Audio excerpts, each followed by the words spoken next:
तो अब हम अपना एक नया चैप्टर चालू करेंगे जिसका नाम है इलेक्ट्रिक पोटेंशियल। चलिए शुरू करते हैं। देखो, हमने इस चैनल पर एक क्रैश कोर्स चालू किया है नीट के लिए और जेई के लिए, ठीक है। और इस क्रैश कोर्स में हम ये 5 चैप्टर कर चुके हैं।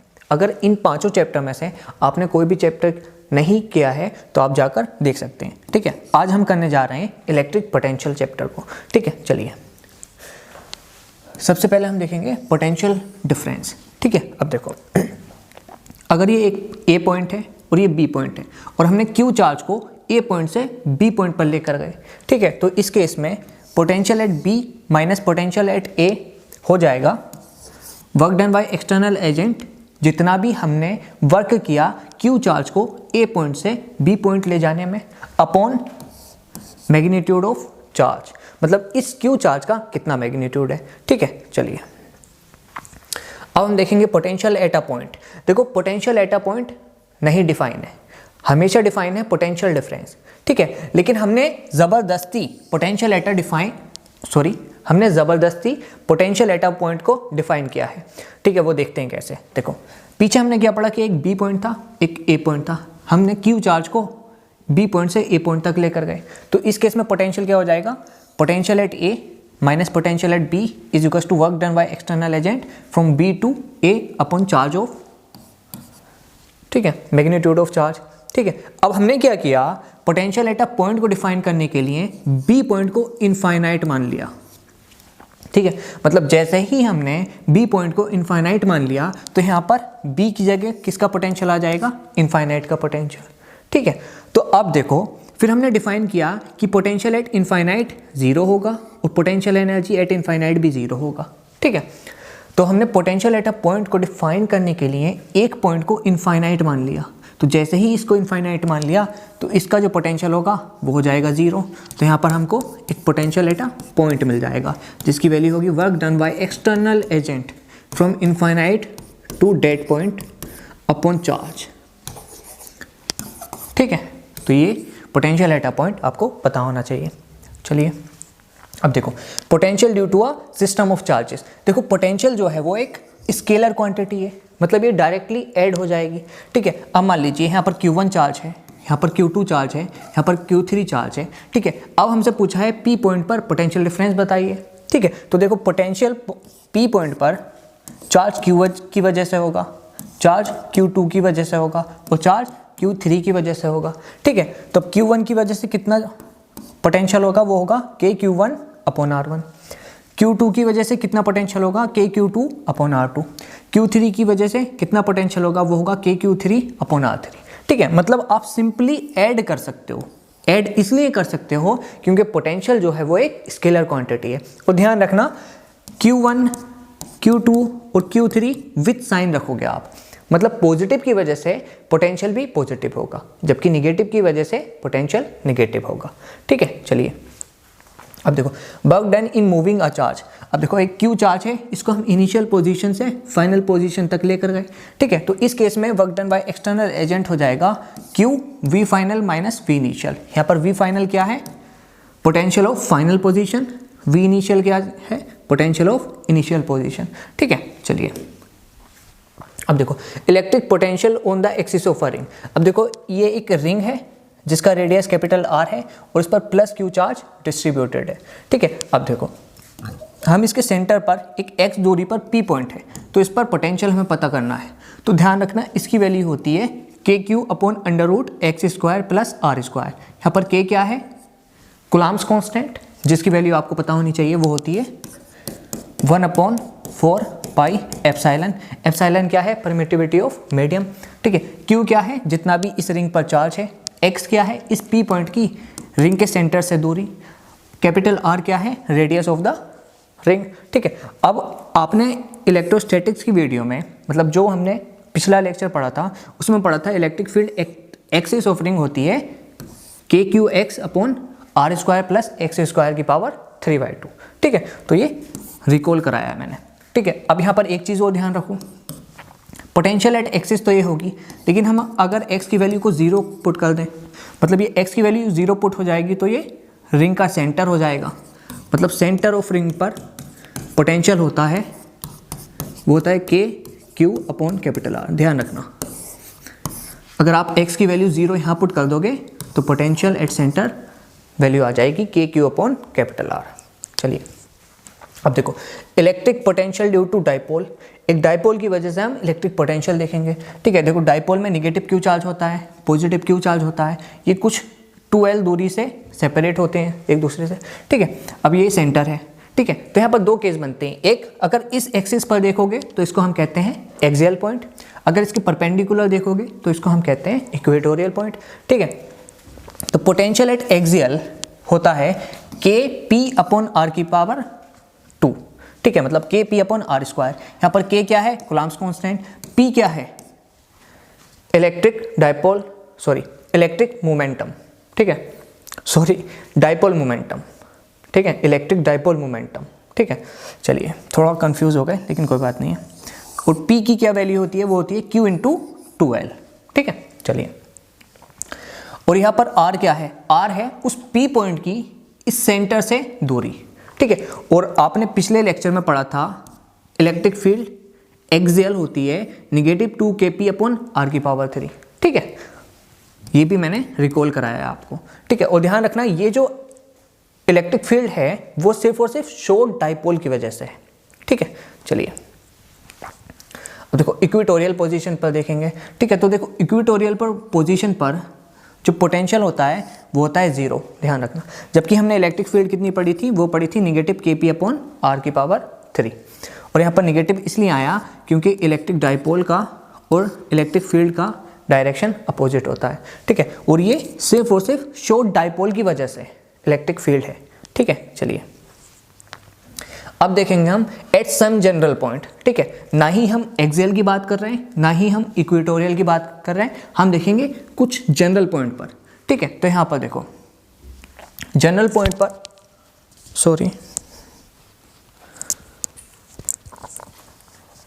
तो जनरल पॉइंट पर जो पोटेंशियल होता है वो होता है Kp cos theta upon R square. ठीक है, यहाँ पर K क्या है, कूलम्ब्स कांस्टेंट, P क्या है, इलेक्ट्रिक डाइपोल मोमेंट, R क्या है, सेंटर से उस P पॉइंट की दूरी, यहाँ पर थीटा क्या है वो ध्यान दो। ठीक है, देखो इलेक्ट्रिक डाइपोल मोमेंट का डायरेक्शन होता है -Q से पॉजिटिव Q की तरफ, ये हमने पीछे पढ़ चुके हैं। ठीक है, और R की डायरेक्शन इस तरफ है। ठीक है, तो यहाँ पर थीटा जो वैल्यू है वो है angle between electric dipole moment and R vector. ठीक है, ध्यान रखना। चलिए, वही हमने जनरल पॉइंट पर इलेक्ट्रिक फील्ड कितनी पढ़ी थी, वो पढ़ी थी Kp अपॉन R की पावर 3 √1 + 3 cos स्क्वायर थीटा। ठीक है, चलिए अब देखो हम देखेंगे अब relation between electric field and potential. ठीक है, उससे पहले आपको ये नोट पॉइंट रटा होना चाहिए। नोट पॉइंट क्या है, electric potential always decreases in the direction of electric field, मतलब इलेक्ट्रिक फील्ड की डायरेक्शन में पोटेंशियल हमेशा डिक्रीज होगा। बहुत काम का नोट पॉइंट है, ध्यान रखना। ठीक है, चलिए अब इलेक्ट्रिक फील्ड में और पोटेंशियल डिफरेंस में रिलेशन देख लेते हैं। ठीक है, अब मान लो ये इलेक्ट्रिक फील्ड है जिसकी डायरेक्शन कुछ इस तरफ है। ठीक है, अब हम A पॉइंट से B पॉइंट तक चले। ठीक है, तो देखो रिलेशन क्या होगा, potential at point B minus potential at point A is equal to negative को नहीं बोलना है। ठीक है, E vector dot R vector. E vector क्या है, इलेक्ट्रिक फील्ड, R वेक्टर क्या है, A पॉइंट का और B पॉइंट की दूरी। ठीक है, अब डॉट प्रोडक्ट को आप खोल दोगे तो इसको ऐसे भी लिख सकते हो, E R cos थीटा। यहाँ पर थीटा किसके बीच का एंगल है, वो है इलेक्ट्रिक फील्ड और R वेक्टर के बीच का एंगल। ठीक है, चलिए आगे चलते हैं। अब देखो यहाँ से इलेक्ट्रिक फील्ड और पोटेंशियल में रिलेशन आ गया, electric field is equal to -dV upon dr। ठीक है, अब बहुत बार पार्शियल डिफरेंशिएशन की बात करते हैं हम, मतलब पार्शियली डिफरेंशिएट करते हैं। ठीक है, तो वो देख लीजिए, अगर इलेक्ट्रिक फील्ड पूछे सिर्फ एक्सिस की तो इसकी वैल्यू होगी del v upon del x। ठीक है, यहाँ पर y और z जो है वो कांस्टेंट हो जाएंगे। ठीक है, चलिए वहीं अगर इलेक्ट्रिक फील्ड पूछे सिर्फ और सिर्फ y एक्सिस की तो इसकी वैल्यू हो जाएगी del v upon del y। ठीक है, और यहाँ पर x और z जो है वो कांस्टेंट हो जाएंगे। अगर आपने ये वाला कॉन्सेप्ट पढ़ा है तो आपका अच्छे से रिवाइज हो रहा है। ठीक है, चलिए अब अगर इलेक्ट्रिक फील्ड पूछे सिर्फ और सिर्फ z एक्सिस में तो इसकी वैल्यू हो जाएगी del v upon del z। ठीक है, मतलब पार्शियल डिफरेंशिएशन कर रहे हैं हम, और यहाँ पर x और y कांस्टेंट हो जाएगी, तो नेट इलेक्ट्रिक फील्ड क्या हो जाएगी आपकी, वो हो जाएगी E X I cap plus E Y J cap plus E Z K cap. चलिए अब देखो हम देखेंगे electric potential due to charge sphere. Charge sphere की वजह से क्या इलेक्ट्रिक पोटेंशियल होता है वो हमें देखना है। चलिए अब देखो स्फेयर दो तरीके के होते हैं, एक होलो और एक सॉलिड। होलो में भी होता है कंडक्टिंग, एक नॉन कंडक्टिंग, और सॉलिड में भी होता है कंडक्टिंग और एक नॉन कंडक्टिंग।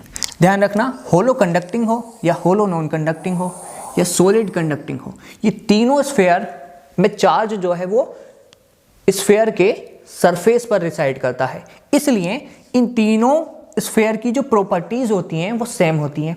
इसलिए हम इलेक्ट्रिक फील्ड को और इलेक्ट्रिक पोटेंशियल को साथ में स्टडी करते हैं। ठीक है, मतलब जितना इलेक्ट्रिक फील्ड कंडक्टिंग होलो में है उतना ही नॉन कंडक्टिंग होलो में होगा, उतना ही कंडक्टिंग सॉलिड में होगा। ठीक है, चलिए जबकि नॉन कंडक्टिंग में जो है वो चार्ज रिसाइड करता है पूरे वॉल्यूम में। ठीक है, तो इसकी प्रॉपर्टी हम इन तीनों से अलग स्टडी करते हैं, मतलब इसकी इलेक्ट्रिक फील्ड और इलेक्ट्रिक पोटेंशियल इन तीनों से अलग होगा। ठीक है, चलिए अब देखो हम देखेंगे यहाँ पर electric potential due to hollow conducting, hollow non conducting and solid conducting. ठीक है, hollow conducting, hollow non conducting, solid conducting, इन तीनों की वजह से इलेक्ट्रिक फील्ड और पोटेंशियल सेम होता है। ठीक है, चलिए तो ये एक स्फीयर है, इस पर इसका जो रेडियस है वो कैपिटल आर है और इस पर प्लस क्यू चार्ज डिस्ट्रीब्यूटेड है। ठीक है, तो इस पर तीन केस बनते हैं। Case one outside. ठीक है, तो outside the sphere potential difference होता है के क्यू अपॉन स्मॉल आर। के क्या है, कूलम्ब्स कांस्टेंट, क्यू क्या है, जितना भी चार्ज है इस स्फीयर पे, आर क्या है, सेंटर से उस पॉइंट की दूरी जहां पर हमें पोटेंशियल निकालना है। ठीक है, चलिए जबकि केस टू में सरफेस पर हम देखेंगे, तो सरफेस पर जो इलेक्ट्रिक पोटेंशियल होता है वो होता है के क्यू अपॉन कैपिटल आर। यहाँ पर कैपिटल आर क्या है, रेडियस ऑफ द स्फीयर, के क्या है, कूलम्ब्स कांस्टेंट, क्यू क्या है, जितना भी चार्ज है उस स्फीयर पर। जबकि आप देखोगे केस थ्री इनसाइड, तो ध्यान रखना इस केस में जो पोटेंशियल डिफरेंस सरफेस पर होगा उतना ही इलेक्ट्रिक पोटेंशियल इनसाइड में होगा। ठीक है, तो यहाँ पर एक नोट पॉइंट ध्यान रखो, V inside is equal to V surface, जिसकी वैल्यू होती है के क्यू अपॉन कैपिटल आर। ठीक है, चलिए अब हम ग्राफ देखेंगे। ठीक है, तो देखो पहले हमने आउटसाइड स्फीयर पोटेंशियल देखा जिसकी वैल्यू थी के क्यू अपॉन स्मॉल आर, फिर हमने इनसाइड का इलेक्ट्रिक पोटेंशियल देखा जिसकी वैल्यू थी के क्यू अपॉन कैपिटल आर, फिर हमने सरफेस का इलेक्ट्रिक पोटेंशियल देखा जिसकी वैल्यू थी के क्यू अपॉन कैपिटल आर। ठीक है, मतलब जितना इनसाइड इलेक्ट्रिक पोटेंशियल है उतना ही सरफेस पर इलेक्ट्रिक पोटेंशियल मिलेगा। ठीक है, चलिए अब देखो ये पूरा इनसाइड द सरफेस की कहानी है, सॉरी इनसाइड द स्फीयर की कहानी है, जबकि ये पूरी आउटसाइड द स्फीयर की कहानी है। ठीक है, चलिए अब देखो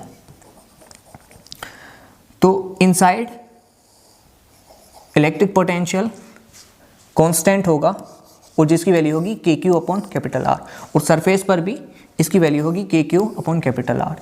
ठीक है, फिर आउटसाइड देखो, outside electric potential inversely proportional होगा स्मॉल आर के, तो ये कुछ इस तरह से डिक्रीज करेगा, तो electric potential is inversely proportional to R. ठीक है, और इनसाइड इलेक्ट्रिक पोटेंशियल कांस्टेंट है जिसकी वैल्यू है के क्यू अपॉन कैपिटल आर। ठीक है, चलिए तो अब हम देखेंगे electric potential due to solid non conducting sphere. ठीक है, देखो सॉलिड नॉन कंडक्टिंग स्फीयर में जो चार्ज है पूरे वॉल्यूम में डिस्ट्रीब्यूट होता है। ठीक है, अब हम इसके भी तीन केस देखेंगे। Case one outside the sphere, तो आउटसाइड द स्फीयर पोटेंशियल होता है के Q upon small r. Case two surface of the sphere पर, तो सरफेस ऑफ द स्फीयर पर पोटेंशियल होता है के क्यू अपॉन कैपिटल आर। ठीक है, केस थ्री देखेंगे हम इनसाइड, इनसाइड जो पोटेंशियल होता है वो होता है के क्यू अपॉन कैपिटल आर की पावर 3 ब्रैकेट 3/2 कैपिटल आर का स्क्वायर माइनस 1/2 स्मॉल आर का स्क्वायर। ठीक है, और एक नोट पॉइंट ध्यान रखना, वो नोट पॉइंट ये है कि सेंटर पर जो पोटेंशियल है वो 3/2 टाइम्स होता है सरफेस के पोटेंशियल के। मतलब आप ऐसे कह सकते हो जो पोटेंशियल सेंटर पर होता है वो 1.5 टाइम्स होगा सरफेस के पोटेंशियल के। ठीक है, चलिए अब हम देखेंगे ग्राफ। ठीक है, देखो सेंटर पर पोटेंशियल कितना था, वो था 3/2 times of potential at surface. अब पोटेंशियल एट सरफेस कितना था, के क्यू अपॉन कैपिटल आर। तो यहाँ पर आप पुट कर दोगे के क्यू अपॉन कैपिटल आर, ठीक है। फिर सरफेस पर कितना पोटेंशियल है, वो है के क्यू अपॉन कैपिटल आर। फिर आउटसाइड कितना पोटेंशियल है, वो है के क्यू अपॉन स्मॉल आर, ठीक है। मतलब एक चीज़ देखो आप, वो चीज़ ये है कि सेंटर पर, ये सेंटर है ना, पोटेंशियल मैक्सिमम होगा जिसकी वैल्यू होगी 3/2 के क्यू अपॉन कैपिटल आर। और जैसे ही ये सरफेस पर आएगा पोटेंशियल गिरता चला जाएगा, ठीक है। फिर जैसे ही आउटसाइड आओगे तो ये और गिरेगा, और इसलिए गिरेगा क्योंकि देखो outside the sphere potential inversely proportional है स्मॉल आर के, ठीक है। तो outside the sphere potential is inversely proportional to small r. तो ये कुछ इस तरह से ग्राफ बनेगा, ठीक है। चलिए अब देखो हम समरी देख लेते हैं स्फीयर की, जो भी हमने पढ़ा। अब देखो 3 केस हैं, केस 1 आउटसाइड, केस 2 सरफेस पर, केस 3 इनसाइड। और देखो यहाँ पर कितने स्फीयर हैं वो देखो, यह है होलो कंडक्टिंग स्फीयर, होलो नॉन कंडक्टिंग स्फीयर, यह सॉलिड कंडक्टिंग स्फीयर, यह सॉलिड नॉन कंडक्टिंग स्फीयर, ठीक है। तो आउटसाइड जो स्फीयर है वो इन तीनों के केस में पोटेंशियल होता है के क्यू अपॉन स्मॉल आर, जबकि इलेक्ट्रिक फील्ड हमने पढ़ी थी वो होती है के क्यू अपॉन स्मॉल आर का स्क्वायर। जबकि सॉलिड नॉन कंडक्टिंग के केस में पोटेंशियल आउटसाइड होता है के क्यू अपॉन स्मॉल आर, जबकि इलेक्ट्रिक फील्ड हमने पढ़ी थी वो होती है के क्यू अपॉन स्मॉल आर का स्क्वायर। मतलब इन चारों में से, मतलब hollow conducting, hollow non conducting, solid conducting, solid conducting, solid non conducting sphere में आउटसाइड का जो सिनेरियो है वो सेम रहता है, ठीक है। देखो आउटसाइड यहाँ भी पोटेंशियल के क्यू अपॉन स्मॉल आर है, यहाँ भी पोटेंशियल के क्यू अपॉन स्मॉल आर है, और आउटसाइड यहाँ भी इलेक्ट्रिक फील्ड के क्यू अपॉन स्मॉल आर का स्क्वायर है, यहाँ भी इलेक्ट्रिक फील्ड के क्यू अपॉन स्मॉल आर का स्क्वायर है। जबकि सरफेस पर भी देखो पोटेंशियल कितना है, के क्यू अपॉन कैपिटल आर, और इलेक्ट्रिक फील्ड कितनी पढ़ी थी हमने, वो पढ़ी थी के क्यू अपॉन कैपिटल आर का स्क्वायर। जबकि पोटेंशियल देखो सॉलिड नॉन कंडक्टिंग के केस में भी उसकी वैल्यू होगी के क्यू अपॉन कैपिटल आर, और इलेक्ट्रिक फील्ड कितनी पढ़ी थी हमने, वो पढ़ी थी के क्यू अपॉन कैपिटल आर का स्क्वायर। मतलब चाहे आउटसाइड का सिनेरियो हो चाहे सरफेस का सिनेरियो हो, इलेक्ट्रिक पोटेंशियल और इलेक्ट्रिक फील्ड सेम रहती है, चाहे चारों में से कोई सा भी स्फीयर हो, ठीक है। फर्क आता है सिर्फ और सिर्फ इनसाइड में। इनसाइड में अगर स्फीयर होलो कंडक्टिंग हो, होलो नॉन कंडक्टिंग हो, सॉलिड कंडक्टिंग हो, तो पोटेंशियल होता है के क्यू अपॉन कैपिटल आर, जबकि इलेक्ट्रिक फील्ड होती है 0।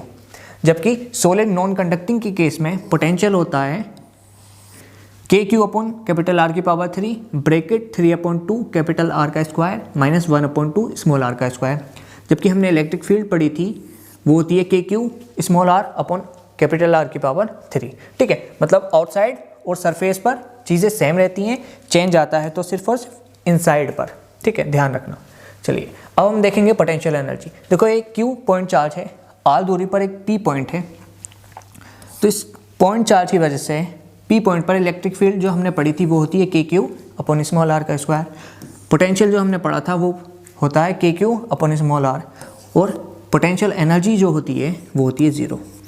हमेशा ध्यान रखना पोटेंशियल एनर्जी तभी डिफाइन होगी जब 2 चार्ज या 2 से ज़्यादा चार्जेस होंगे, ठीक है। मतलब सिंगल चार्ज के लिए जो पोटेंशियल एनर्जी होती है वो 0 होती है। अब हम देखेंगे potential energy due to system of charge, ठीक है। अब देखो एक Q1 चार्ज है, Q2 चार्ज है, आर दूरी पर रखें, तो इस केस में जो पोटेंशियल एनर्जी होगी वो होगी के Q1 Q2 अपॉन आर। यहाँ पर Q क्या है, कूलम्ब्स कांस्टेंट, आर क्या है, इन दोनों चार्जेस के बीच की दूरी, ठीक है। और यहाँ पर Q1 और Q2 क्या है, मैग्नीट्यूड ऑफ चार्जेस। और ध्यान रखना पोटेंशियल एनर्जी के फॉर्मूले में Q1 और Q2 को आप विथ साइन रखोगे, ठीक है। चलिए अब यहाँ पर सिनेरियो देख लेते हैं, ठीक है। तो देखो यहाँ पर 3 सिनेरियो बन रहे हैं। एक Q1 Q2 की वजह से पोटेंशियल एनर्जी होगी, एक Q1 Q3 की वजह से पोटेंशियल एनर्जी होगी, और एक Q2 और Q3 की वजह से पोटेंशियल एनर्जी होगी, ठीक है। तो यहाँ पर एक तो होगी Q1 potential energy due to Q1 and 2 plus potential energy due to Q1 and Q3 plus potential energy due to Q3 and Q2, ठीक है। तो मतलब इस केस में पोटेंशियल एनर्जी के 3 केस बनेंगे, ठीक है। तो यहाँ पर पोटेंशियल एनर्जी का फाइनल रिजल्ट क्या हो जाएगा, के Q1 Q2 upon Q1 Q2 की दूरी मान लेते हैं R, ठीक है। चलिए तो ये हो जाएगी R प्लस के Q1, सॉरी यहाँ पर Q1 है, और Q3 अपॉन R, यहाँ पर के Q3 Q2 अपॉन R। ठीक है, मतलब आपको पता चल गया। चलिए अब देखो relation between work done by external agent and potential energy. चलिए देखो work done by external agent जो होता है वो चेंज इन पोटेंशियल एनर्जी के बराबर होता है। चेंज इन पोटेंशियल एनर्जी को आप ये भी लिख सकते हो potential energy final minus potential energy initial. ठीक है, अब देखो potential energy of electric dipole. अब देखो ये एक इलेक्ट्रिक डाइपोल है, ये एक यूनिफॉर्म इलेक्ट्रिक फील्ड में रखा है, तो इस केस में जो पोटेंशियल एनर्जी होगी वो होगी नेगेटिव पी डॉट ई। यहाँ पर पी क्या है, इलेक्ट्रिक डाइपोल मोमेंट, जबकि ई क्या है, इलेक्ट्रिक फील्ड। और इलेक्ट्रिक डाइपोल मोमेंट का क्या फॉर्मूला होता था, charge into distance between charges. ठीक है, चलिए अब अगर आप डॉट प्रोडक्ट को खोल दोगे तो ये बन जाएगा negative P E cos theta. यहाँ पर थीटा क्या है, थीटा है angle between electric dipole moment and electric field. अब देखो ध्यान से देखो, क्या इलेक्ट्रिक फील्ड की डायरेक्शन ये है, बिल्कुल, और इलेक्ट्रिक डाइपोल मोमेंट की डायरेक्शन होती है नेगेटिव चार्ज से पॉजिटिव चार्ज की तरफ। ठीक है, तो इलेक्ट्रिक डाइपोल मोमेंट की डायरेक्शन ये है, तो थीटा इन दोनों के बीच का एंगल हो जाएगा। ठीक है, चलिए अब बहुत बार मैक्सिमम पोटेंशियल एनर्जी पूछी जाती है, वो होती है पीई। पी क्या है, इलेक्ट्रिक डाइपोल मोमेंट, ई क्या है, इलेक्ट्रिक फील्ड। बहुत बार मिनिमम पोटेंशियल एनर्जी पूछी जाती है जो होती है नेगेटिव पीई। और ध्यान रखना मैक्सिमम पोटेंशियल एनर्जी होती है theta is equals to 180 degree पर। ठीक है, मतलब जब इलेक्ट्रिक फील्ड और इलेक्ट्रिक डाइपोल मोमेंट के बीच का एंगल 180 डिग्री है। और मिनिमम पोटेंशियल एनर्जी तब होती है जब theta is equals to 0 degree होता है, मतलब इलेक्ट्रिक फील्ड और इलेक्ट्रिक डाइपोल मोमेंट का डायरेक्शन के बीच का एंगल 180 डिग्री है। ठीक है, चलिए अब देखो हमने इलेक्ट्रोस्टैटिक्स में टॉर्क पढ़ा था और पोटेंशियल एनर्जी पढ़ा था, उन दोनों को कंपेयर कर लेते हैं। ठीक है, चलिए देखो टॉर्क का फॉर्मूला क्या होता है, P क्रॉस E।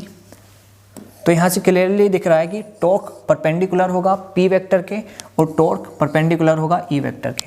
अब टॉर्क का मैग्नीट्यूड क्या आ जाएगा, वो आ जाएगा PE साइन थीटा। थीटा क्या है, angle between electric dipole moment and electric field. Minimum torque कितना होता है, 0। किस एंगल पर होता है, 0 डिग्री पर या 180 डिग्री पर। ठीक है, जबकि मैक्सिमम टॉर्क कितना होता है PE, वो किस एंगल पर होता है, 90 डिग्री। जबकि पोटेंशियल एनर्जी को हम U से डिनोट करते हैं, इसका फॉर्मूला होता है negative P vector dot E vector. इसका मैग्नीट्यूड आ जाता है negative PE cos theta. Theta क्या है, angle between P vector and E vector. Maximum potential energy होती है PE कितने एंगल पर, 180 डिग्री पर। मिनिमम पोटेंशियल एनर्जी होती है नेगेटिव PE कितने एंगल पर, 0 डिग्री पर। ठीक है, चलिए आगे चलते हैं। अब देखो work done in rotating dipole from θ1 to θ2। ठीक है, हमने θ1 से θ2 पर डाइपोल को रोटेट किया, तो कितना वर्क डन करना पड़ेगा, work done by external agent, वो हमें पता करना है। ठीक है, तो हमने पीछे पढ़ा है work done by external agent is equals to change in potential energy. अब चेंज इन पोटेंशियल एनर्जी को आप ऐसे लिख सकते हो, final potential energy minus initial potential energy. अब देखो फाइनल पोटेंशियल एनर्जी कितनी होगी, वो होगी नेगेटिव PE कोस θ2। ठीक है, इनिशियल पोटेंशियल एनर्जी कितनी होगी, नेगेटिव PE कोस θ1। ठीक है, अब U फाइनल की जगह आप ये वाली वैल्यू पुट कर दोगे, U इनिशियल की जगह आप ये वाली वैल्यू पुट कर दोगे, तो work done by external agent in rotating dipole from θ1 to θ2 की वैल्यू आ जाएगी PE कोस θ1 माइनस θ2। ठीक है, आप चाहें तो याद कर लें, चाहें तो आप निकाल सकते हैं। ठीक है, तो चैप्टर होता है समाप्त। उम्मीद है अच्छा लगा होगा, अगर कुछ कमी है तो आप बताइए, मैं उसको इम्प्रूव करूँगा। और हाँ, एक और बात, आपको इस चैनल से क्या और चाहिए वो बताइए। ठीक है, जो भी आप कहेंगे वो आपको मिलेगा इस चैनल से। ठीक है, बस भरोसा रखिए थोड़ा। Thank you.